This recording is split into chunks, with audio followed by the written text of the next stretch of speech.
2018 to 2020, I produced videos on the homeless problem in America. This is a 2021 update on the homeless, factoring in also the effects of the coronavirus. The numbers haven't changed much over the last few years. Approximately 400,000 to 500,000 homeless people have no permanent residence. In 2020, the vast majority of the homeless population lived in some form of shelter or transitional housing. About 32% lived in a place not meant for human habitation, like living on the streets, and in abandoned buildings. Single individuals comprise 66.7% of people in homelessness, with the remaining being families, veterans, and unaccompanied children and young adults. Since 2017, homelessness has increased nationally by 0.7%. The largest increases were among accompanied children and young adults at 14.3%, then those experiencing chronic and unsheltered homelessness with a 9.4% increase.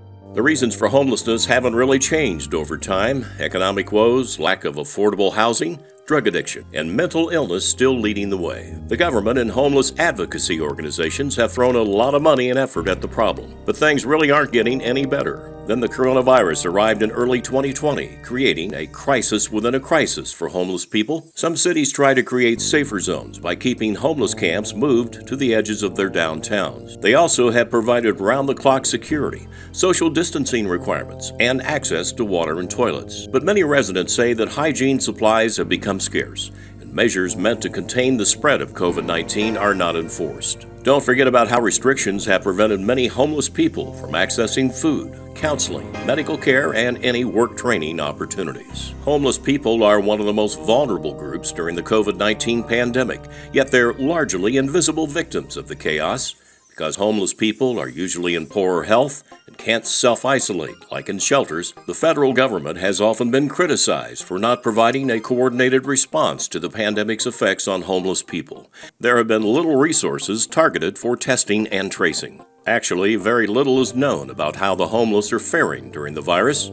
The Department of Housing and Urban Development, the main agency required to oversee homeless programs, has not required its network of providers to gather information on infections and deaths. This, despite the fact that other high-risk groups, such as nursing home residents and prisoners, don't have the interaction with the public like homeless people do. What information has been gathered shows that, thankfully, the number of homeless pandemic deaths have been significantly lower than first projections. But many health experts fear there could be an explosion in the infection rates over time, increasing mortality substantially as the virus affects more people with already compromised immune systems and unsanitary living conditions. In spring 2020, the U.S. Congress allocated more than $4 billion for homeless-specific programs as part of the pandemic's CARES Act, with billions more available at the discretion of federal and state officials. But quickly after the money became available, HUD had given communities access to less than one-third of the money. When access to the funds finally came, cities and counties were able to access the funds directly for approved other expenditures. That meant that not all the money was used to help homeless people.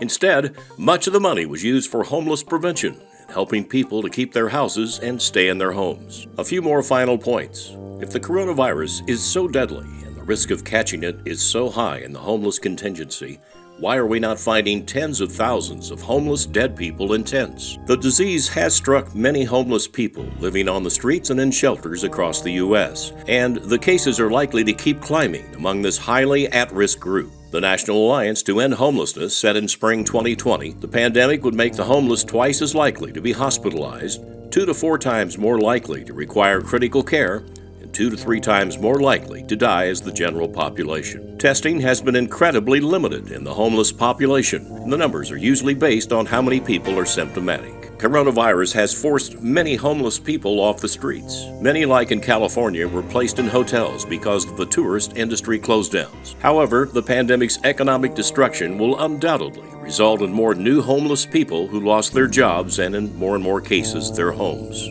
Some experts say there could be a 45% rise in homelessness across the U.S. Pray for the homeless and help them when you can. This is H.A. Graves.